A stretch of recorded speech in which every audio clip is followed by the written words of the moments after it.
Ladies and gentlemen, welcome to the Honesty Podcast, episode 2.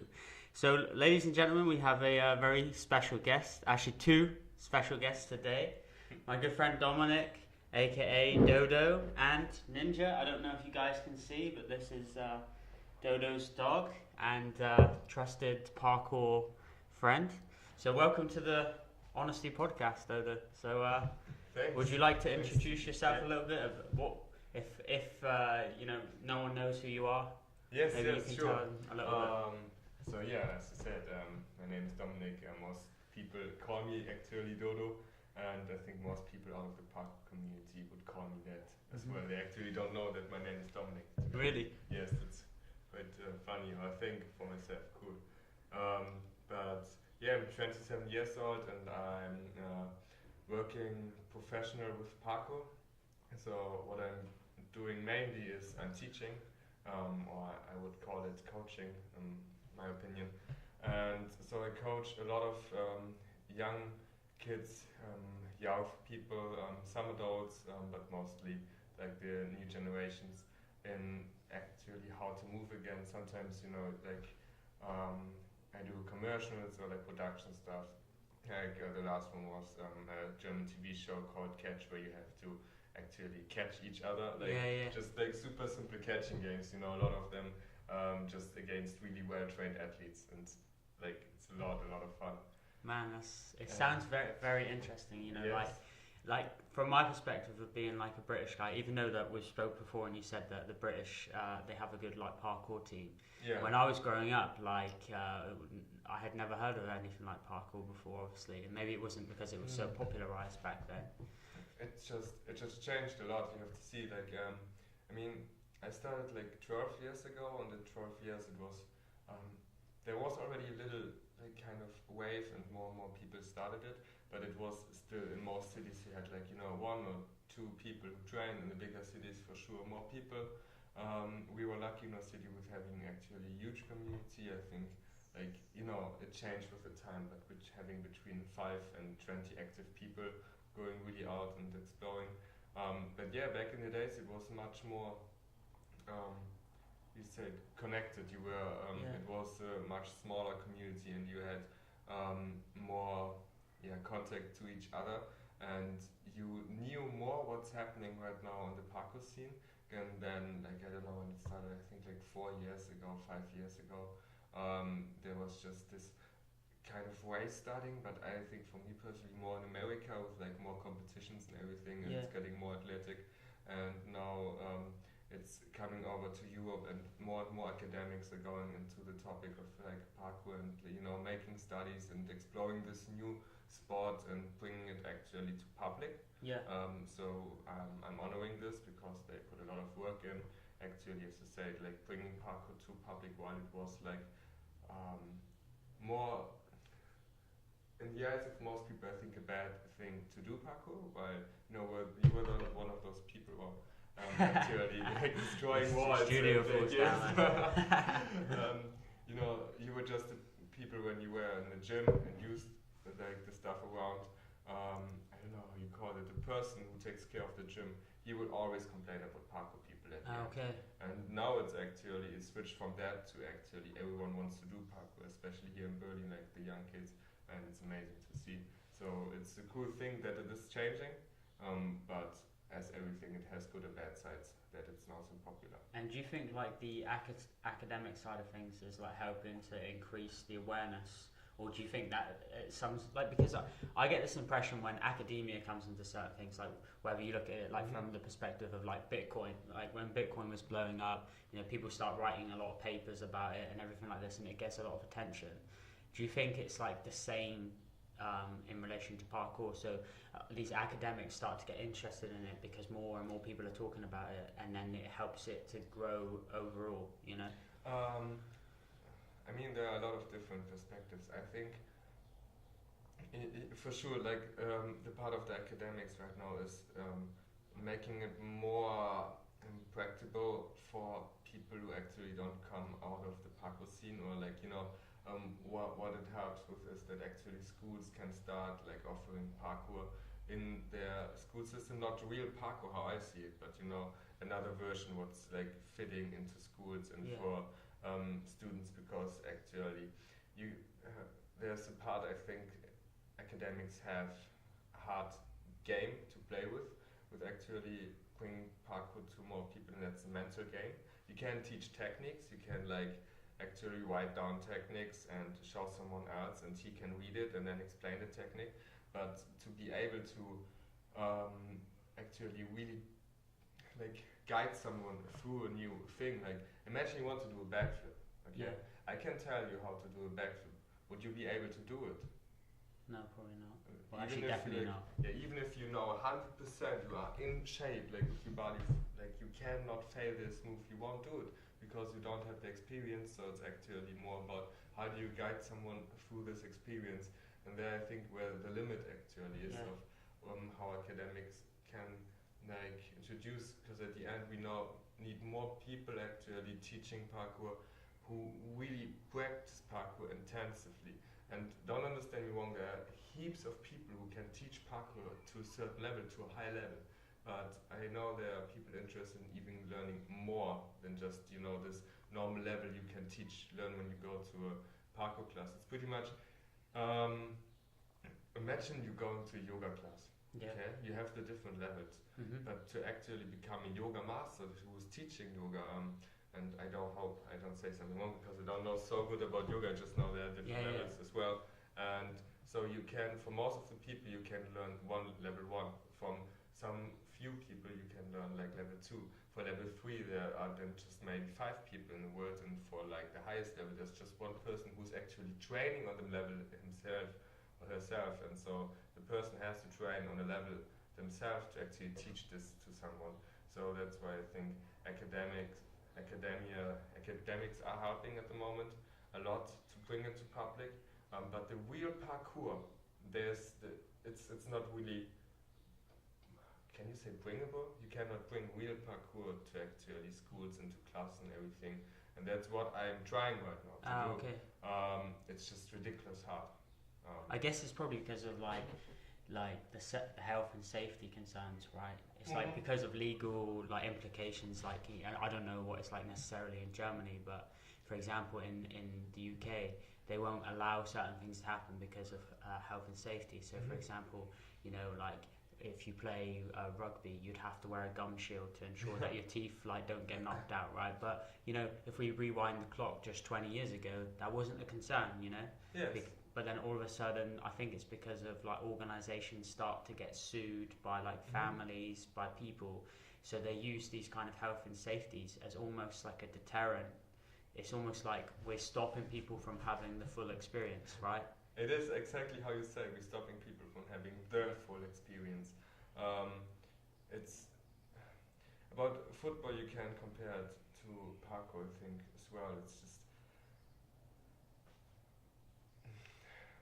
when you come in and I have 2 questions for you. First, who is deciding what kind of safety is necessary and what kind of safety is not? Because most of the time it's not a democratic vote, it's someone who decides that actually, or like even, you know, insurances, they have a lot of power, because if you want to teach, you want to be insured, like for, you know, if you teach and something happens, but they won't insure you except you have maybe a license from somewhere, you're using the stuff. So there are coming a lot of regulations actually, and I mean, you have regulations in every country for safety with kids. Some countries are more advanced, some countries are less advanced. I'm teaching right now together with Marty, a New Zealand guy. He's awesome. He's studying children rights or children laws. I always forget it. But I think you know what I mean. It's of course. For me. And we're taking this concept of actually giving kids the freedom to move for themselves again. We give it back to them, and we try to really I would say we are kind of risky in a lot of ways, but we don't really are risky in a lot of ways, because it just seems for a lot of people to be risky, because you have to see also social environment we're living on. The habitat is so, in my opinion, weak compared to how we lived like probably 30, 40, 50 years ago, and you can see this from your parents, you know, what they know, how they act, And actually, if I look to the young generations from today, especially our generation, people between 20 and 30, I don't think in 10 or 20 years that they will be as not tough, but just strong as our parents have been. Yeah. Because I somehow have got the feeling we tried for too long actually to have regulations for everything. But what you have to teach is actually what happens behind the regulation. Because in those regulations, people know exactly how to behave.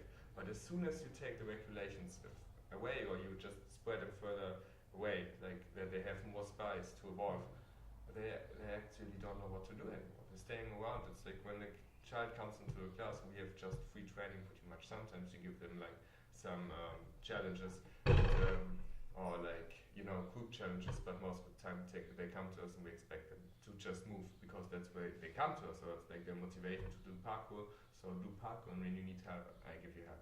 So they come, and the first thing what you see with most people always, they stay around, and you told them like, hey, just try to climb on everything and jump from everything. Should be a pretty easy job, shouldn't it? Like, but most kids especially, they just stand around and they try to think of what to do. I know, but they don't want to do something wrong because they are used to regulations, and that if they do something wrong, they hurt themselves, and that's actually not true.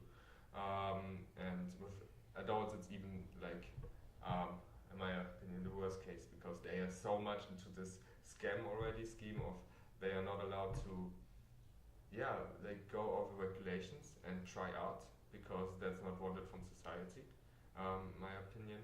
So we're losing out there. We're losing so much potential for the future with those regulations. And Germany is really, I think Germany is pretty easy.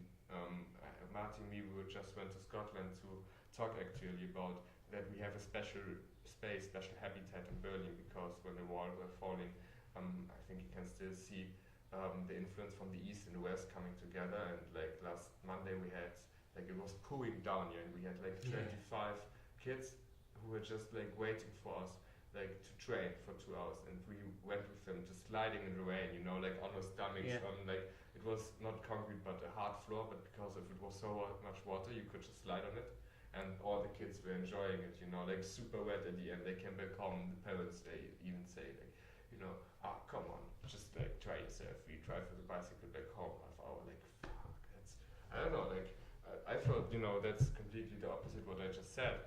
To most people actually are getting more and more weaker. But here in Berlin, like, you still have this really, can you say tough habitat? Yeah, you could say tough habitat, yeah. Or rough habitat in education. What's amazing. For Marty, it was actually blowing in his mind, because he's coming from New Zealand. I think he always says he's 5 years back of the UK with actually regulations. And in New Zealand, it's 5 years back of the UK. What he has to do every time he wants to do something, or he wanted to do something in his studies or with the school, or like teaching parkour, he had to write down every risk, I think, and what can happen, and all this kind of stuff. You have to try to think about everything. And this is when he was doing it in New Zealand, right? New Zealand, yes. And I think UK is still kind of the same direction, but not as strict. But I am not 100% sure. That's just what I got from talking to him a lot. And what you can see in UK, UK actually is really far with a lot of organizations who are really well organized. It's like, I think you cannot compare to any other country. Maybe America you can compare to, but they are like,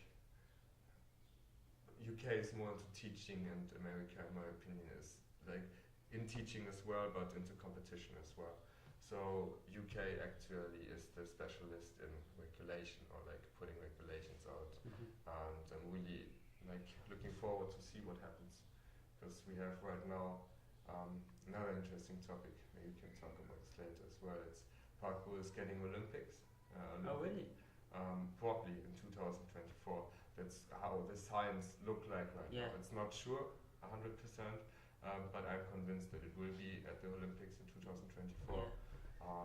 we have the Federation of International Gymnastics who is taking over parkour right now. Not taking over, I think you cannot say this, but they have their own parkour line. They take parkour in as part of themselves, and they have a huge power. So if like the parkour organizations who are existing right now not get it done to get like competition organized that maybe can be part of the Olympics 2024, then I think just other companies will take it away. So to come back to actually why growing is not so good for a sport over a certain level, because it's not controllable anymore. It will become something else for sure, and that's like a lot of people actually don't like at the moment.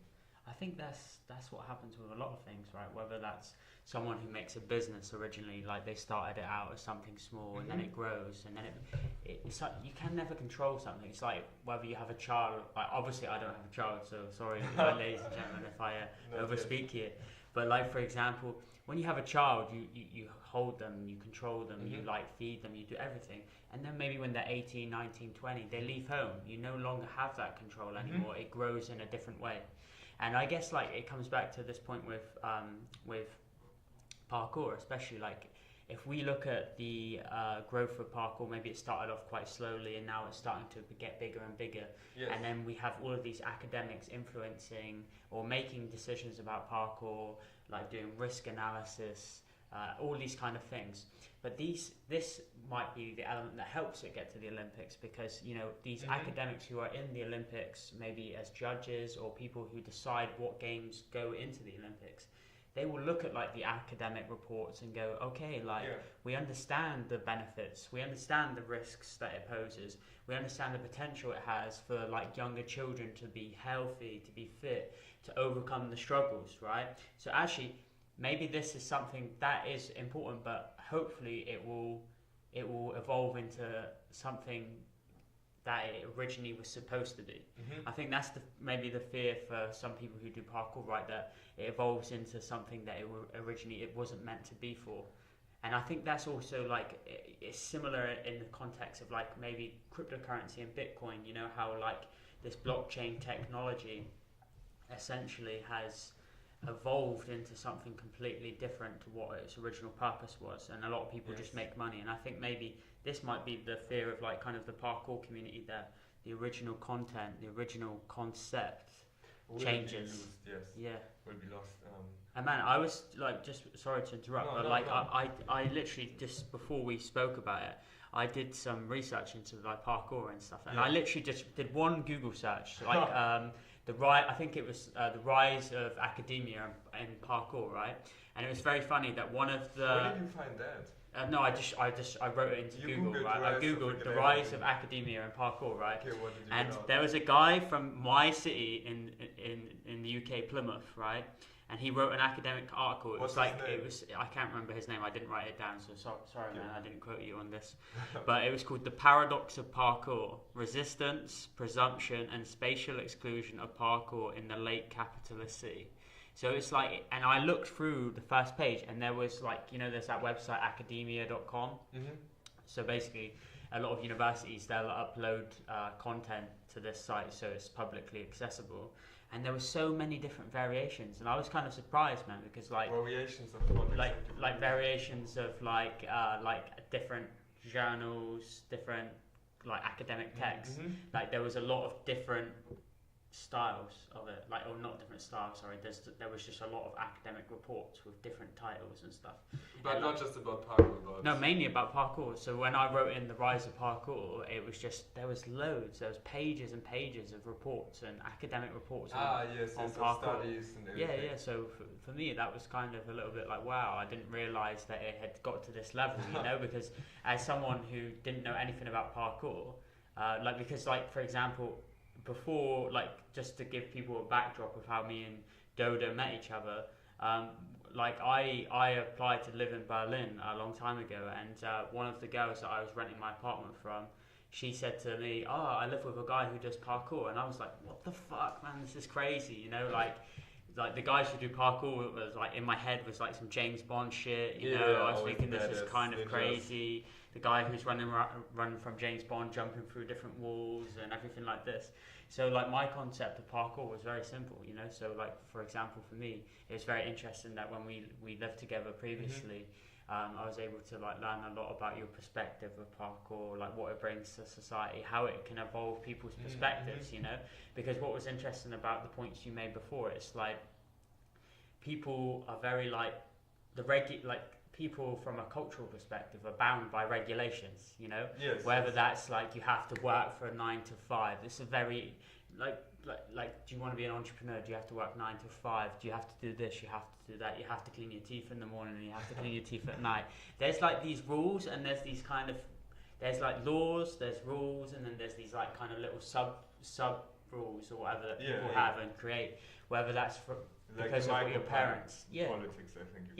It's kind of insane, but like what's interesting is that everyone is different and everyone applies these rules in different ways, but sometimes there is like a consensus from all of these rules which everyone uses. Yes. Right, and that's kind of I guess like what you were speaking about in the sense of like when you know you teach these young kids about parkour and how they can develop and stuff, and I guess you can take them from a young age and like really help them to improve themselves, help them to face their struggles, help them to do everything, you know, which is very powerful.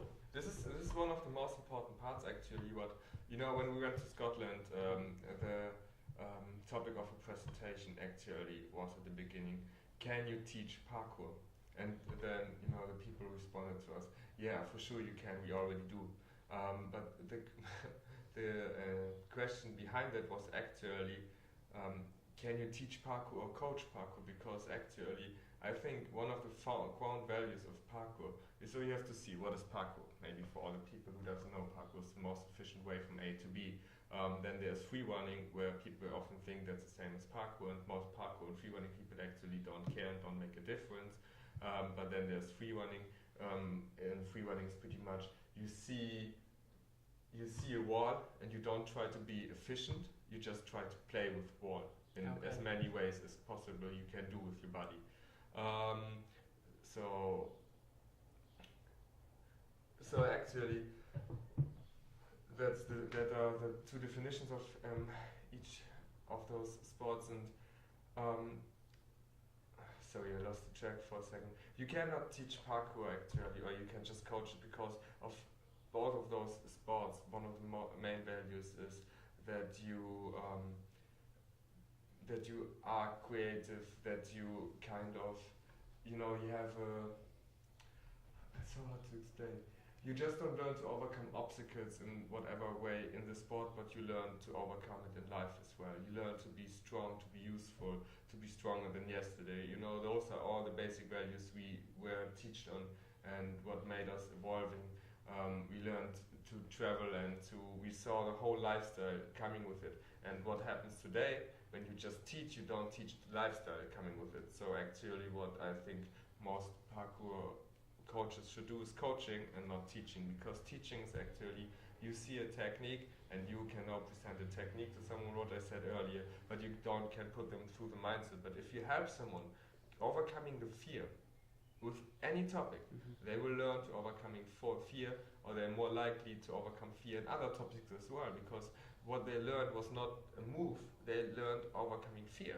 So that's why actually parkour has a lot of tools that are necessary and I think important and should be given to especially young people again. Because when you see, for me, parkour is completely nothing different than just playing outside again. Just instead of playgrounds, it's a little bit more the city, and that's why I don't make difference because parkour and free running too. Because you have to see when there's a situation in the future where you have to be as fast as possible from way A to way B, how does the way look like? What if you train all the crazy parkour techniques and you repeat them so often that you already program them inside of yourself, what you have to do to be able to use them instinctively? You have to see when there's a way A to B, you don't know the way, how it will look in front of you. And then you can just hope that you maybe run and land, especially or exactly in a position where you can use a technique from one of those main techniques. So I think free running is actually better parkour, because if you just learn to move instinctively and play around with everything, you can play when you have to. and like be efficient, and you know you can just like follow your own energy flows. You could do that with parkour maybe, but you need so much training, it's ridiculous. It's like you know, doing a judo roll. Imagine what's that? or jiu-jitsu. I think jiu-jitsu. Oh. It's jiu-jitsu, judo. You know, there's fighting rolls when you. Okay, yeah. And you can have a fight, and in the fight, I think it's really unlikely that you are able to do this roll, because like you need to be programmed in that. And so yeah, that's actually so you need to where go through the training, everything. You need to. Yes. So it's more the goal of actually. I think whenever someone trains and have fun with it, that's the best way you can actually prepare yourself for the future. Because as I said, you don't know how the way looks in the future, and if you know, today like swimming, that's for me parkour, because you have to see if you are in an urban environment and there's coming a river or something you want to cross, then you should be able to cross it. And for sure, in most cases, we don't have to. But if you really like followed by someone, you want to use your super nice parkour skills, you know, then as I said, there is just, or the best solution you can have is you train everything you wanted to train, because it just makes you fun. Because otherwise you could maybe train useless. You know, as I said, you don't know which like technique suits in the future. So yeah, coach parkour, don't teach parkour, but I think this suits to a lot of different sports. Like, I mean, let's go back to rugby or football or soccer, whatever, like another team sport, handball. Do you say handball, or how do you call it in English? Yeah, you could, when you actually, handball's a sport as well, right? Okay, yeah. So we do say it like that. And so you need a coach for those sports as well, because if you actually just teach the sport, then you don't get a group dynamic. You don't get a nice team. You want to coach them, that they believe in the team and each other, and they would go through hell with their team. That's what you want, you know? When you like lead a team through the sport, whatever happens, they give 100%. So you don't reach that with teaching, you reach that with coaching.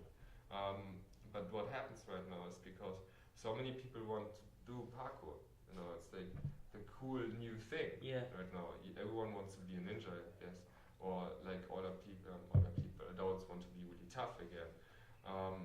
So there's a high demand of parkour coaches or parkour teachers in this area. Because I wouldn't call them coaches, to be fair. And so what happens, there come in a lot of people into teaching who just train for a couple of years, what's already fine. I think that's appreciated. Even if they just train a couple of years, they still have time to evolve.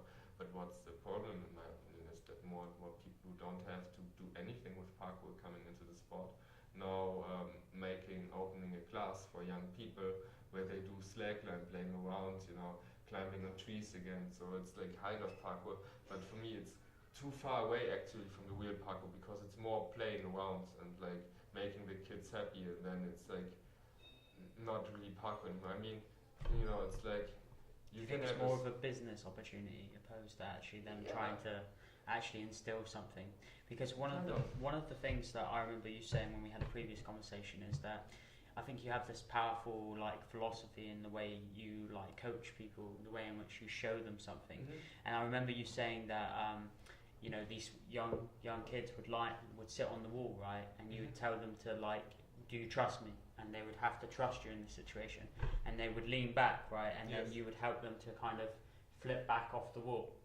So, and it was like that concept in itself like encapsulates everything that you say, because it's like they have to step into fear if they want to learn, right? But they have to do it like and feel like an element of trust, and then they can build that up and become better, right? Because if you're like, to be honest, if I'm sitting on a wall and I don't want to go back, man, like, that's just me. I would need someone who I trust, and then eventually maybe I would be able to do it over time. So I think like what's interesting about that concept is just that perfectly like epitomizes everything that you speak about, you know. And would you like to explain like what you do in that kind of concept for people who are listening? So you have to see this kind of concept is, at first what I really was saying at this day is like even push people. You know, when I know I can trust the kid, and like my kids are trusting me, and I have even no problem just pulling them back. It has to be in the right context with the right people, so you have to know your people a lot, and they have to trust you. That's actually basic foundation. That's rule number one for my training. It's not like you don't do something that you don't like, and not that you don't hurt yourself or anything, and that you don't do jumps where you could hurt yourself. It's trust. When you speak, I don't speak. When I speak, you don't speak. Because what happens when you stay in front of a group and you explain them something, they are always talking. But when I hear someone talking and he's asking me a question later, I will not talk to him. He's ignoring me, I'm ignoring them. And this is fundamental because, as I said, the kids have to trust you. When they don't trust you, they get fear when they are jumping in the air. It's kids always have balls till the second when they jump off, and they actually don't know what to do anymore. And if you lose them in the air, then it's getting tricky and risky. And in the context I'm working, is I'm not staying 2 hours in front of the kids or in the participants and tell them what to do. It's more like we do a warm-up together, and even my warm-up is really short because we warm up through movement already. And then the only thing that Marty and me actually doing is asking what is your challenge. And that's the only thing we do in our class. We go around and we ask what is the challenge, because I'm convinced of they don't need me all the time. I actually need to trust them that they are here because of their own motivation and that they can do what they think of. So what we're building up is trying to have a self-regulated community. When you come into your class and you see kids already knowing how to work with fear and taking a step back, because they respect my opinion when they say you're not ready for this, and after a while they will have respect for themselves and say, hey, I'm so strong I can't go away from my challenge even if everyone looking at me, because this is putting a lot of pressure on you. If you just stand in front of a jump, maybe you had it when you were younger and everyone is looking at you, to take a step back, you have to be, how do you say? Because you're brave, right? Yeah, you're brave. You're really brave doing that. So when a child comes in and he sees already this, respect, no one would ever be disrespectful to me, and I would never be disrespectful to them. They feel super comfy because they know they can trust my word with everything I say, and I know I can trust their word. What's the same important? And they see other kids who take a step back and they will do it instantly as well. So it's when you have this basement of trust to each other, you can give a lot of more freedom because you know where the boundaries are. If you never explore the boundaries, you don't know where they are for sure. No. It's almost like just hearing you talk about that. It's almost like you strip away the egotistical element of the training. It's like you allow the children to be vulnerable. Yes, and in their vulnerability, they express how they really feel, and then they know what their real level is, because their ego doesn't make them think, okay, I'm actually up here, but in reality they're actually here, Yes. So it's they actually are able to reflect on themselves much better because they're honest. They face their problems with honesty and vulnerability, and I think that's a really lovely thing to do, man, because I think what you instill in these children, maybe even from a young age, or even for adults as well, is that vulnerability allows you to improve at a faster rate. So much. And that's transitional. That's whether that's in your parkour, whether that's in, I don't know, football, whether that's in work. Yeah. When you accept you're not good at something. But also, and you realize you have to earn that. It's you make yourself vulnerable when you actually trust someone else. As long as you don't trust someone, you block yourself, So that's why, again, it's the most important thing ever if you work with other people to build up the right trust situation. So, okay, let me say this, and I think this is a way for a lot of people who is listening right now and wants to know how to build up trust. There are 2 basic rules, in my opinion. About respect, it's more. When someone is disrespectful to you, you can be the same amount of disrespect you can show to that person, and it's always equal. If you show them more, they will not like you. If you show them less, they will may disrespect you. So you always give back what you achieve. And the other thing about respect is trust. And trust and respect is super close to each other. You have to do whatever you say. So in our classes, as example, the participants, they will see me doing all the jumps. like whenever they ask me to do a jump, I will do the jump for them and show them to actually how it's done. And I will be the person who hopefully trains the hardest. And like last Monday, you know, when it was pulling down and we want to make them slide, Martin, we have to be the first people who slide and show them, hey, it's alright. And I think when, you know, you always have to see, you have a level of expertise, or you have something you are an expert in. Whatever it is, everyone has this, I think. So, you know, there are different levels of expertises, but you know something better than someone else knows. And now let's say we both, like, we want to build up a relationship of trust. So when I'm somewhere with you, I'm coming, you know, to your work and we're talking about blockchains and bitcoins and everything. Like, I have to trust you because you have much more knowledge than I have. But if you actually like come to my parkour class, you have to trust me. And you can make this in a more micropolitic context. Actually, if someone like wants to tell you, you are May wrong as a teacher and your student is telling you this to you, you have to listen and like really show the kid that you listen and you're thinking about this. Because I think one of the biggest problems right now, why we don't have this trust base anymore, is teachers forget, or everyone who's leading something is forget that they are still learning as well. You know, you're always in a position of a teacher and a student. If you forget the one role, you suck in the other role. You know, you can just not be a good teacher if you are not a good student, and the same. And people won't respect you if you never listen and think about stuff. You know, what's just fair. I would not. I mean, we all had the teachers.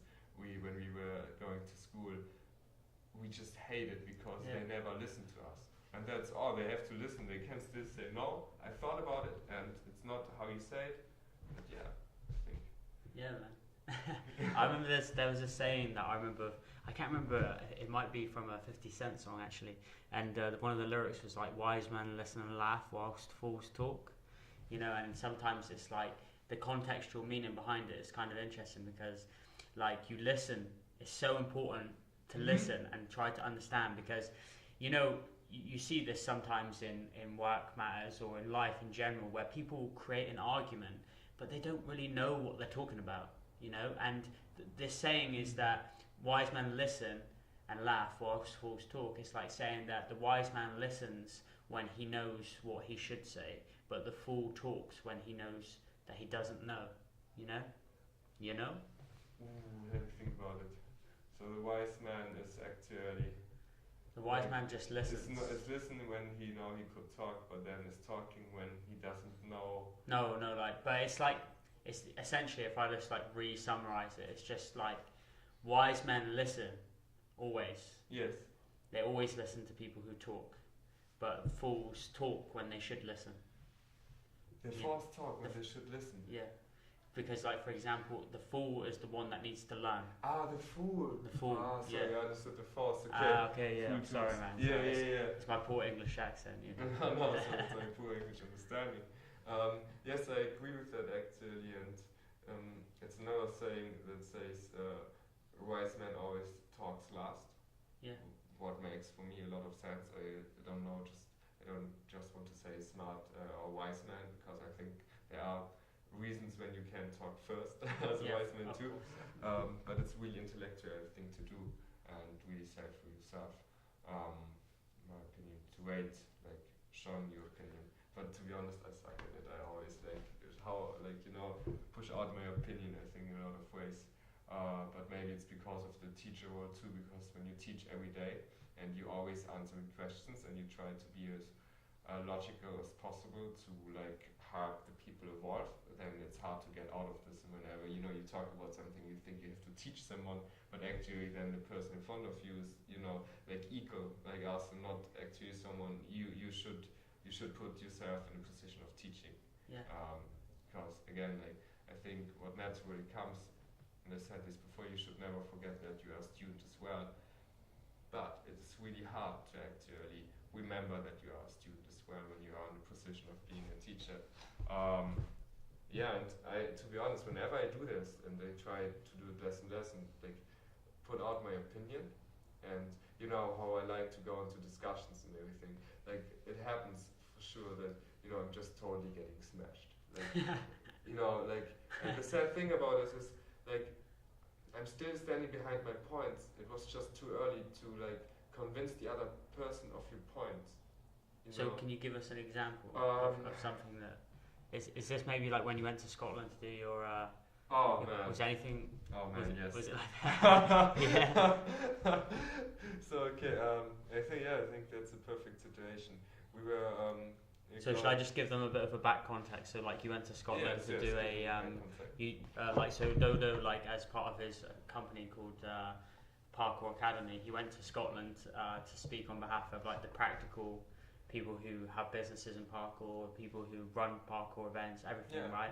And you represent that kind of climate of people. So then you went to Scotland, right, to speak with the academics and like try to learn as much as possible, right? So you went during this time. So you had like experiences like which we just spoke about. Like and we just it was the first night. Martin, we had first practiced our presentation for the next day, and then we went up to the bar area. It was like on a nice island. Cool people so far, like it was a conversation about sexism and feminism in parkour. And I think actually I just jumped into the conversation, had my own points of view, like I would really be interested in discuss with those people, and then I just realized, like that was way too early to jump in, and maybe it was my English as well. I think English is not bad, but it's not an academic English, and then I learned you have to be really careful what you say and how you say it, because I don't know if maybe some people wanted to misinterpret it as well, or I was really just super bad in actually formulating myself, but I lost. What did you say? The conversation was about if there should be meetups for women only, if this is the right thing or not. And one person said something against it and said he thinks that's not actually a good thing, it shouldn't happen. And I was then jumping in. I mean, the majority was like for it, and I was just pretty much trying to show my opinion that it doesn't matter, and like we should not like really judge about it. It's like when people feel like they need to do that. If women have the feeling of they want to have a class without men, I think it will have a reason. For sure, the intention is important. I would not think of a nice thing if someone excludes someone just because they have the feeling to be excluded. It's like fighting fire with fire, But actually, if I know how I was younger, and I was not don't want to say not the nicest, but I tried to for sure get the attention of girls at training, for sure, because it's just awesome actually to have women in parkour, and you know how you are when you are 17, 18, 19, 20, 21, you just you're not really in your mind when it's coming up about women, girls. So I can see where this is coming from, but on the other side I said, actually, as I said, you should just be able to train with whoever you want to, and other people should not feel discriminated and or excluded, because women just want to train with women. I just want to train with men sometimes. That doesn't mean I'm excluding someone. It's just when I'm looking for the right partner to train with, it's most of the time a male, and that's not because he is male. I'm not choosing by male or female.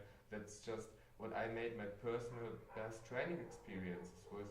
And you have to see when there's, I think, for sure we had already women in parkour even 15 or 20 years ago who train longer than most males train, but I think most women, or a lot of women, they just started in the last 10 years it started to grow more and more that parkour is a thing for females as well, and I'm super happy about this.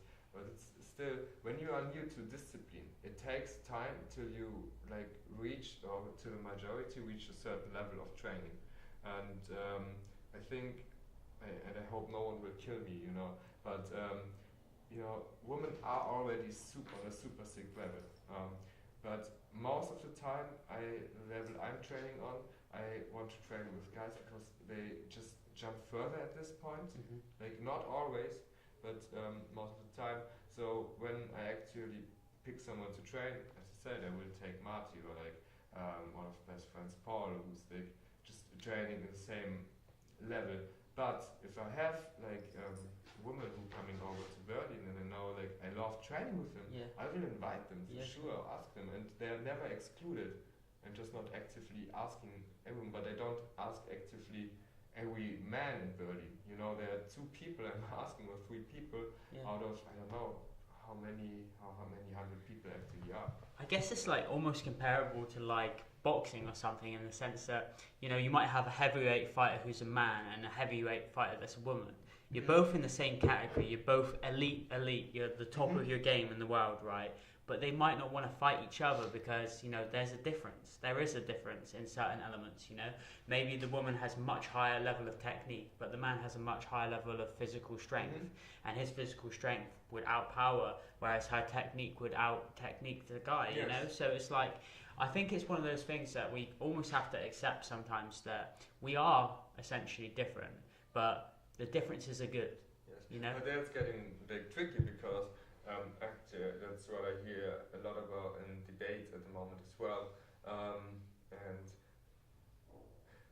what I'm hearing too is more and more the argument that actually there is no biological difference between man and woman.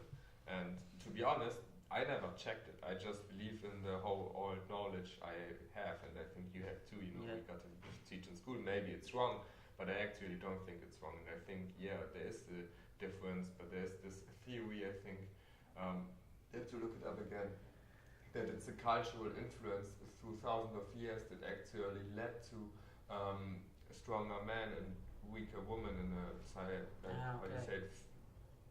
Not psychological way, physiological.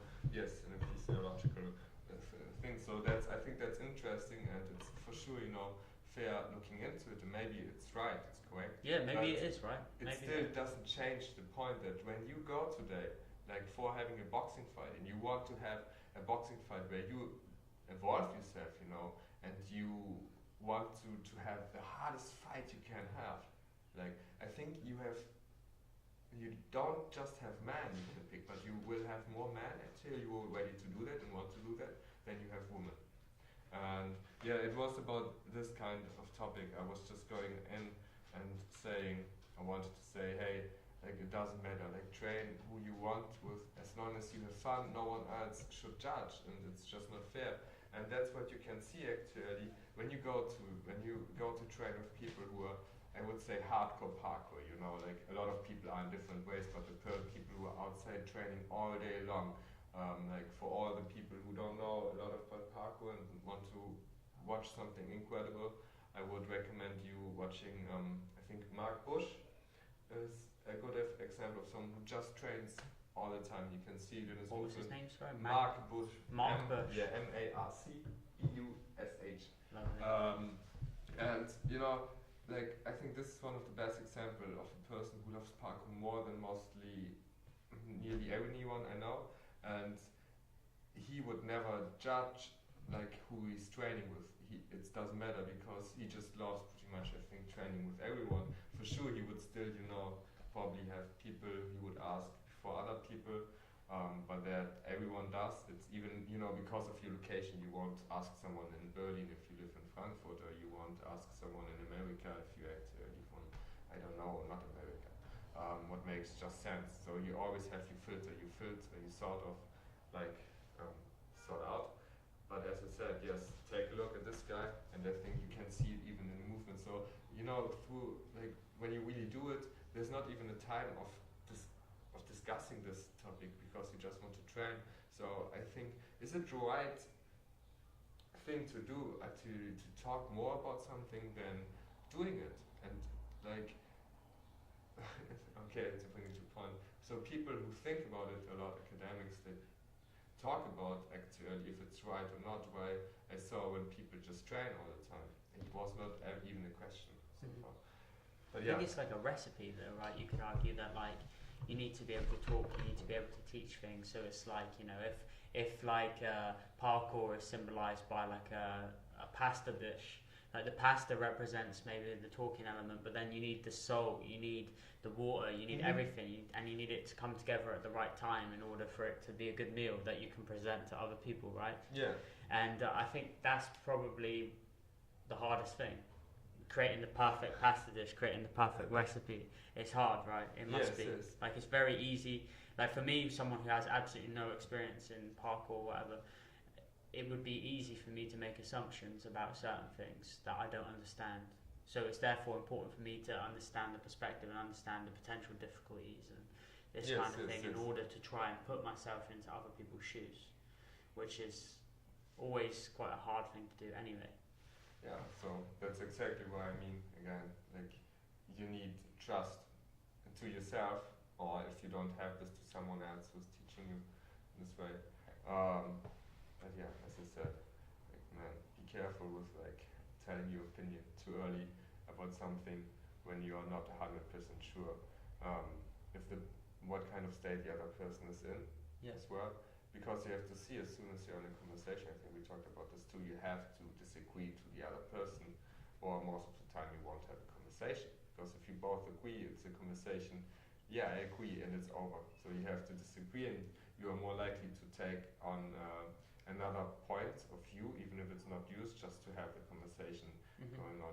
I think there's a book, Miteinander reden, von Friedemann Schulz von Thun. I don't think it's in I don't know if it's international, maybe it is, talk with each other, but Friedemann Schulz von Thun, he's an amazing communication professor, and really interesting what he has to say about conversation and discussions too. I can just recommend it to you too. Yeah.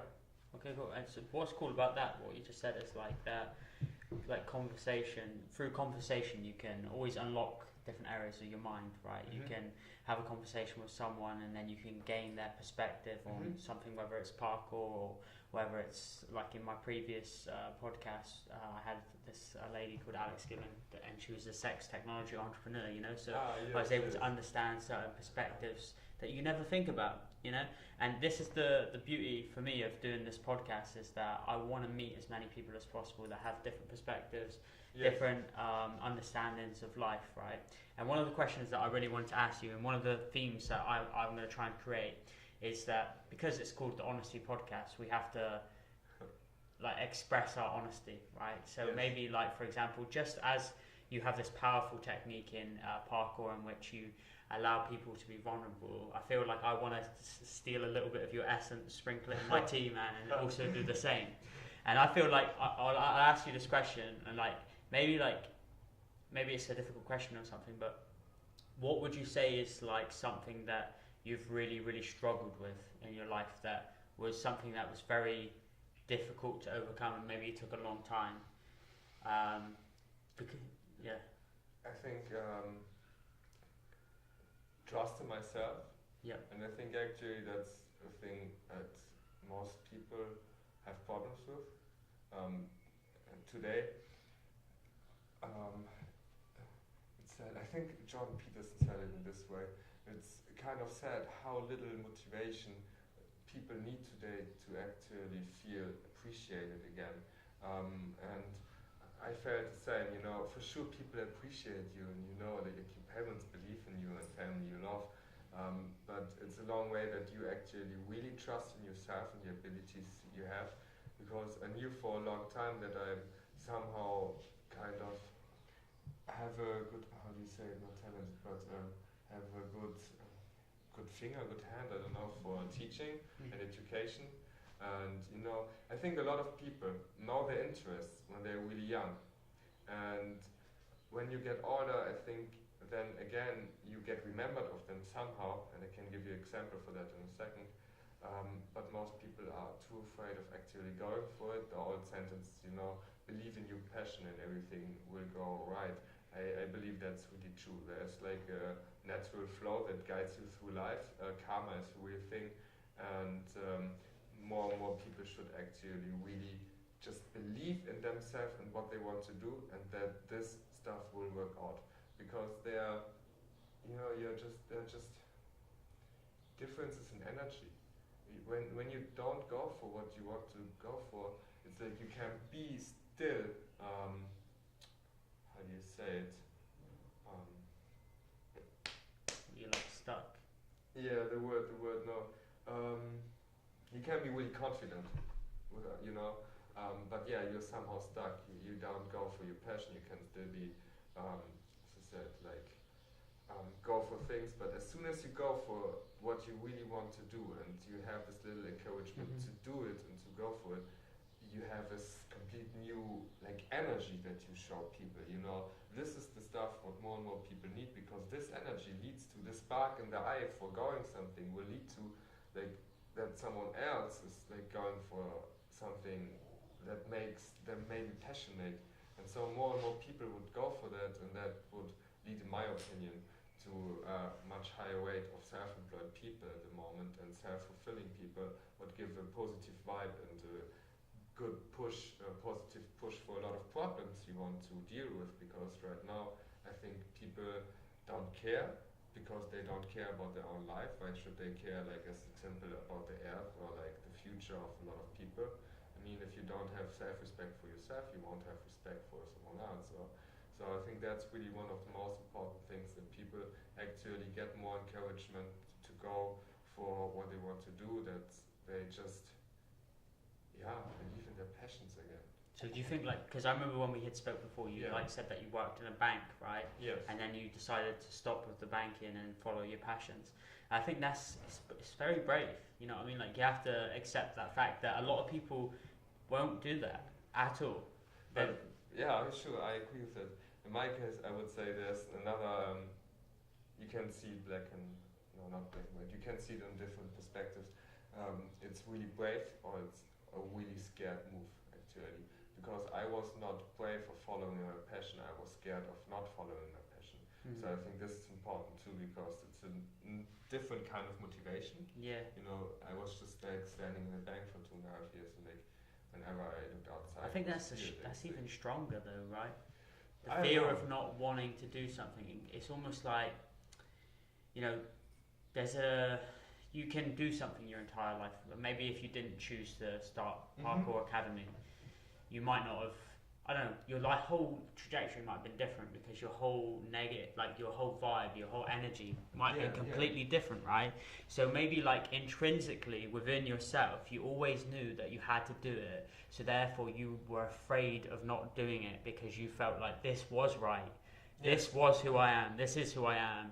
And I therefore have to do it, you know? And I think sometimes that feeling is so powerful that you follow it naturally, you know, even though there's these distractions coming from everywhere in your life saying, oh, do this, do that, do this instead, this is easier.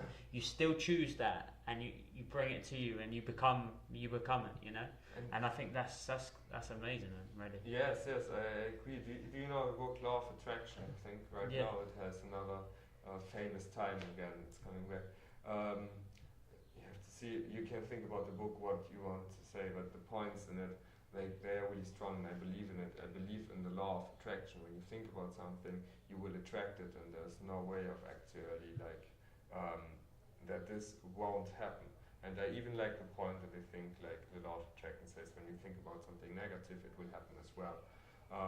What makes just total sense, as soon as you think about something that it can or could happen, like let's say you think as example about blockchain, and you just want to be more interested in blockchain, maybe invest in it, and so you will attract this. You will invest probably in one point if you really want to, and not just like, it doesn't have to be just a small thought, you know, that steps by. You could attract this too, but something more bigger, I think, is a better example.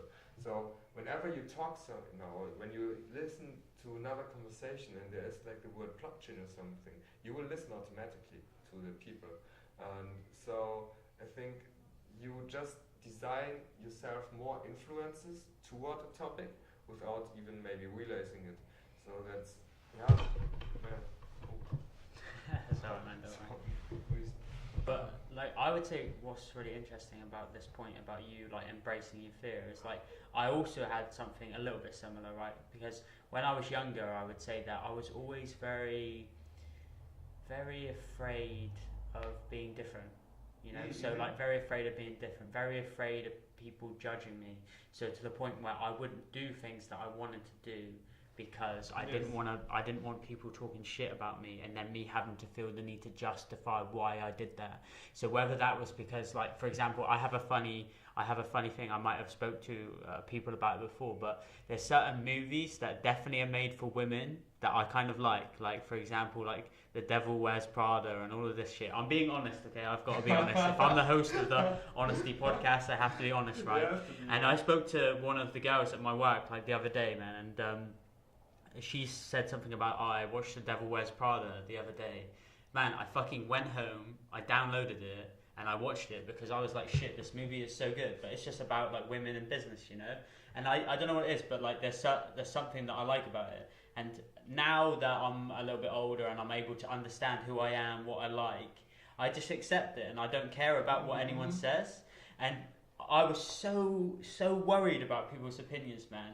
And I think this is why it took me a long time to create this podcast, because I was like, it took me a long time to overcome this feeling of like judgment. And I think coming to Berlin was like the next step in the evolution of like my understanding of myself, because I feel like if you haven't been to Berlin, you have to come here, because it's almost like everything is okay, everything is fine.